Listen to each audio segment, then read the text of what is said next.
Pulau Jawa merupakan wilayah dengan penduduk mayoritas beragama Islam yang tak luput dari sejarah panjang seorang kiai. Kiai merupakan gelar kehormatan bagi ulama pada umumnya, yang banyak dijumpai dengan panggilan Kiai Ageng, Kiai Gede, Kiai Haji. Panggilan tersebut menempatkan kiai sebagai golongan elit di mata masyarakat umum.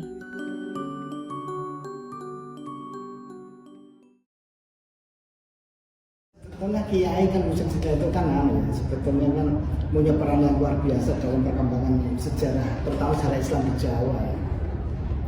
Perkembangan Islam di Jawa itu yang pertama itu kan disebabkan oleh para wali atau ulama itu sendiri yang secara langsung dan sebagainya itu ya. Mereka punya peran yang besar dalam hal terutama berkaitan dengan keagamaan, terutama lewat pondok-pondok pesantren dan sebagainya, apalagi ketika pondok itu punya jaringan-jaringan keulamaan, ke jaringan-jaringan pesantren yang melibatkan para kiai, dan sehingga Islam itu bisa masuk ke pelosok-pelosok yang terpencil melalui peran mereka itu. Saya kira kiai juga tidak hanya berperan dalam hal keagamaan tadi, dan peran-peran sosial bahkan politik sendiri ya. Kalau kita mungkin peran-peran sosial mereka karena apa? Karena kiai merupakan tempat untuk menanyakan segala sesuatu, tidak hanya berkaitan dengan agama tapi berkaitan dengan kehidupan mereka. Ini peran-peran sosial, juga peran-peran politik, karena di dalam sejarahnya kiai itu kan ada kiai dalam pengertian birokrat, ada kiai dalam pengertian rakyat. Ini kiai pada awalnya secara rasul adalah mempunyai otoritas keagamaan yang cukup luar biasa ya, karena mereka para kiai adalah semacam tempat referensi atau rujukan bagi masyarakat untuk mempertahankan masalah-masalah keagamaan. Salah satu kiai yang berperan penting bagi masyarakat adalah almarhum Kiai Sueratmo atau Kiai Haji Idris, seorang tokoh penting di mata masyarakat Desa Magersari Andong, Kabupaten Boyolali. Kecamatan Andong memiliki wilayah seluas 5.452.790 hektar yang mayoritas penduduknya sebagai petani.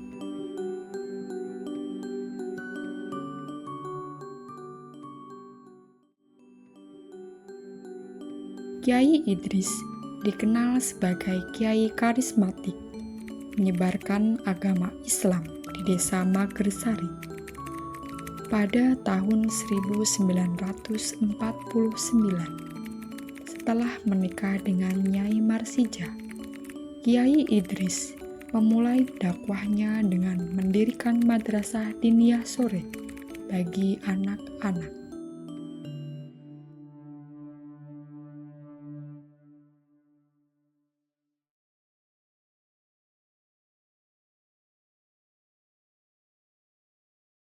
Almarhumlah si Kiai Haji Muhammad Idris itu dilahirkan tanggal 30 Desember tahun 1925. Beliau berarti hidup di zaman Diponegoro. Terus beliau asli kelahiran Kalioso, Kalijambi. Kalioso. Beliau di sana di Kalioso, beliau mempunyai istri yang namanya Siti Aisyah. Tapi firqah ya. Jadi setelah beliau istri pertamanya di Kalioso Mbak Siti Aisyah itu, terus akhirnya istri keduanya di Kacangan sini.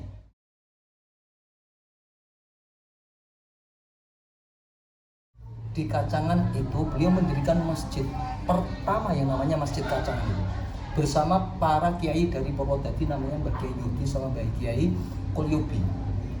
Dulu di sini itu basisnya PKI total di sini. Beliau-beliau itu turun di sini kondisi belum, kan sebelum tahun 1965 itu. Di sini bakar pondok, dulu pondoknya namanya Zumratul Thalibin pertama itu. Bersama kiai-kiai mendirikan masjid di Kacangan dan di Karangjowo. Setelah itu dia menetap di Magersari, rumahnya yang itu pinggir jalan itu. itu ada aulanya itu yang namanya aula majlisus sholawatun nabi wa taslim wa majlisul dzikir wa tahlil wa ta'lim, atau kalau digandeng dengan Bibluti namanya kanzus sholawat. Yang di situ beliau berumah dengan Ibu Marsiah bin Haji Ilham. Itu Mbah Idris di situ enggak yoso pondok, ingat. Simbah itu tidak mendirikan pondok di rumahnya itu Mbah Idris itu. Di situ beliau sebagai mursyid Thariqah Syadiliyah, berkiblat kepada Imam Abdul Hasan Asyadili radhiyallahu anhu. Dia sebagai mursyid membaiat Thariqah sebagai itikad untuk berdakwah di jalan ketauhidan tapi lewatnya jalur Thariqah.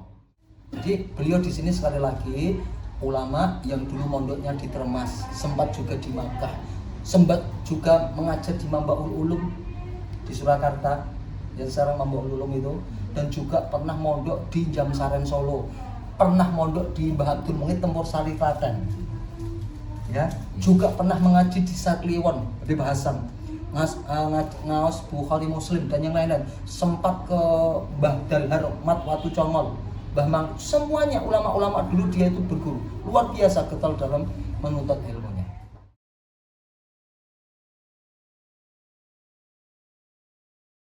Simbah itu dikenal awalnya karenanya banyak kiai, dia hanya konsentrasi di Pondok Jumratul Talibon. Dia pengajar sejarah Islam waktu itu, pengajar sejarah Islam, juga pengajar tafsir, dan beliau menulis banyak kitab. Dia dikenal itu karena beliau didaulat menjadi mursyid itu dari Mbah Ma'ruf Jenengan Solo. Mbah Ma'ruf itu mursyid Thariqah Syadiliyah. Terus terkenalnya beliau kalau disuruh sudah jadi mursyid, diangkat sama Mbah Abdul Muhid Tempur Sari Klaten, disuruh nggak mau. Karena masih ada sepuh-sepuh, tapi akhirnya pilih sepuh itu yang mendeklarasikan sendiri. Orang kono nek biat ning kacangan karo Kiai Haji Surat Muhammad Idris. Akhirnya mulai dikenal lah Simbah. Di samping itu tarbiyah madrasah pendidikannya, dia tuh terus mendirikan MTS, mendirikan ikut berjuang mendirikan IPHI, mendirikan sekolah diniyah dan yang lain-lain. Akhirnya masyarakat tahu, oh berarti ini Kiai ngalim. Terus akhirnya anak-anaknya banyak yang ngaji di situ. Di situ ada pengajian Simbah rutinan. Malam Kamis itu fikih, pas sholatan, malam Kamisnya tasawuf tentang ilmu thariqah atau ilmu tasawuf, tentang ilmu-ilmu ya hikam, ya terus Imam Ghazali, Ihya dan yang lainnya itu di malam Kamisnya. Akhirnya masyarakat pada tahu. Dulu itu jamaahnya yang ikut pertama tua-tua. Setelah tahu cara penyampaian tarbiyahnya beliau itu asik, tertarik anak muda. Akhirnya yang di rumahnya itu tidak mondok, tapi setiap malam rebana dan yang lain-lain, ngaji setiap malam Kamis malam, ngaji setiap malam Senin, itu akhirnya banyak diikuti. Tetapi anehnya yang mengikuti itu kebanyakan bukan dari wilayah, dari luar-luar. Wilayah hanya beberapa, walaupun akhir-akhir juga ikut mengaji semuanya. Akhirnya masyarakat kenal dari situ. Ya.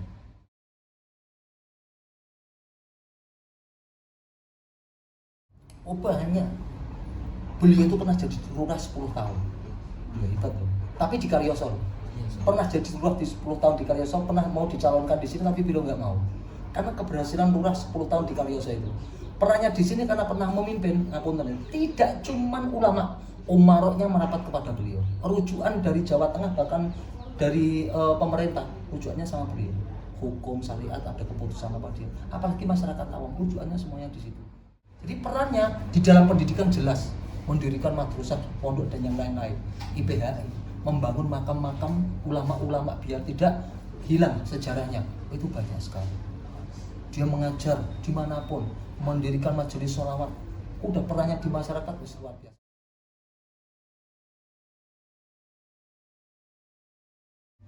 Karomahnya beliau yang paling tinggi tentang keilmuannya. Keilmuannya luar biasa. Dia itu bisa berhadapan dengan siapapun, dengan anak kecil bisa ngimbangi, dengan anak dewasa, bahkan dengan habaib, bahkan dengan hadrotusa yang datang dari Arab, bahasa Arabnya luar biasa. Karomah yang paling tinggi keilmuannya yang pertama itu harus ditekankan dulu, karena orang sekarang itu banyak yang digolek itu anak-anaknya bisa terbang. Kalau bisa terbang dari Simbah seperti Imam Ghazali, lalat juga bisa terbang, burung juga bisa terbang, gampang. Karomahnya banyak. Yang pertama yang paling unggul adalah keilmuannya. Yang kedua karomahnya yang paling unggul adabnya. Adabnya luar biasa itu. Karomahnya itu. Dengan istrinya, dengan santri, dengan masyarakat, enggak pernah marah, tersenyum dia. tabassuma alaika bisadaqah, ya kan? Dia tuh selalu tersenyum. Terus senyum dengan santai sampai suatu ketika garwanya Mbah Marsiah itu mau didukani itu sampai gampangannya ngampe jaluk. Pak kula mbok nang dukani. Lho kowe salah opo Kak tak seneni? Gak salah kok jaluk diseneni. Saking sabari ngomong keluarga, saking sabari ngomong istri. Itu karomah yang kedua. Karomah yang ketiga, nyuwun pangapunten ya. Beliau itu walaupun makbul doanya, tidak pernah kok kalau ada orang yang minta aku Mbah nyuwun tombo suatu keistimewaan yang beliau miliki.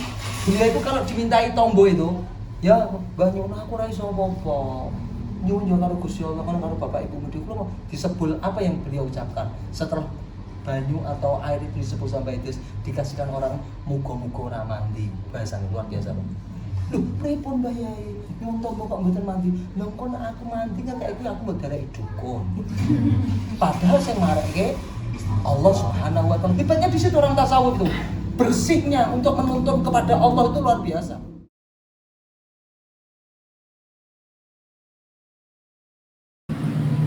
Sepengetahuan saya baik, ramah, dan selalu menghargai atas orang yang ikut serta atau datang dan didatangi.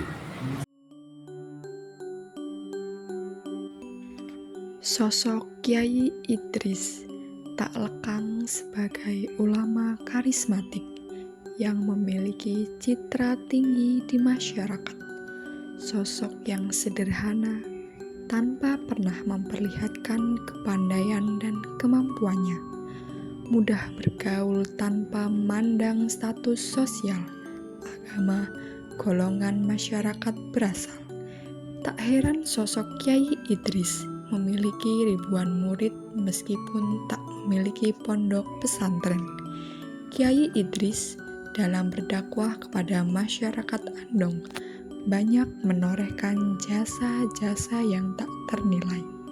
Sampai pada akhirnya beliau wafat pada tanggal 4 September 2002 yang kemudian dimakamkan di pemakaman Siti Hinggil Andong Boyolali. Sampai sekarang, kompleks pemakaman Siti Hinggil tak luput dari para peziarah yang berasal dari berbagai macam daerah di Jawa Tengah.